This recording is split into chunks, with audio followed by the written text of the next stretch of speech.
one way or the other, were mostly Democrats. Were all Democrats, not mostly. They were all Democrats. They were all part of the Democratic machine, the Democratic Party.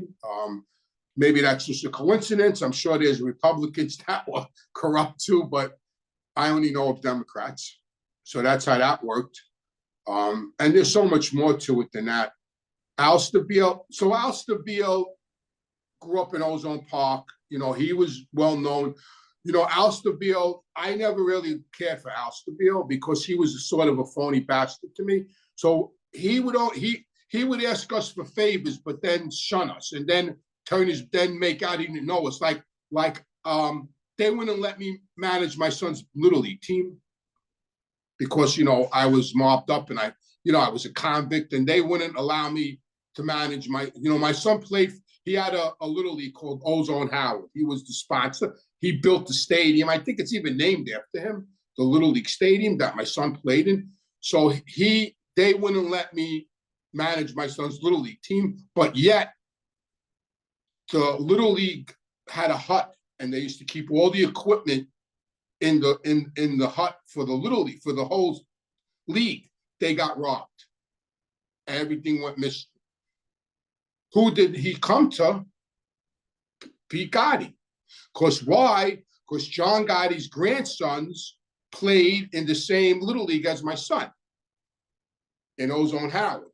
So he came to us, and Pete and the wise guys replaced all the equipment, gave him the money, donated the money to the Little League to buy all the equipment. So now I can't manage the Little League team, but yet you want to come to us for the money to buy. So he played the game. He played the game. Is that corrupt? I don't know. But he definitely played the game. That's for sure. You know, so, and I used to break balls and say, yeah, he knew how to come to us for the Little League, for the equipment, but I can't manage my son's Little League team. This guy, Tony Sadowski, he was like a city councilman, you know, for the neighborhood.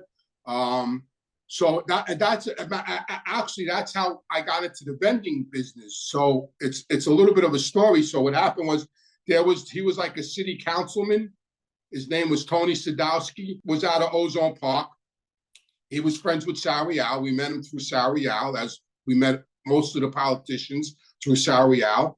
And he had a vending company in the neighborhood, and he had vending machines in some of the local bars in Ozone Park that were being broken into. So he came to my father for help. And my father gave it to us, to me and my brother, because it was kids in the neighborhood. And we found out who the kids in the neighborhood were that were robbing the vending machines. And we grabbed them, and, you know, we ended it. You know, we straightened it out. We stopped his machines from getting broken into. He in turn turned around and sold the vending company to Sarial and Sarial's brother-in-law, Stevie. That was the vending company years later that I wound up taking over. I actually extorted it, and I had to plead guilty to extortion. So and then years later, Sal went to prison and for corruption with politicians and everything with the airport. Sarial went to prison, and his brother-in-law wasn't doing the right thing, and we chased his brother-in-law out in New York, and we took over the vending company. When I cooperated with the government, I had actually plead guilty to that extortion, because I actually took over his company and chased him out of New York. But it all originated from Tony Sadowski. Like, it was like the roots were planted by the politician. And then 20 years later, it winded up in my lap. But it was all because of Tony Sadowski. So that's a little politician story. That could be an episode. Yeah.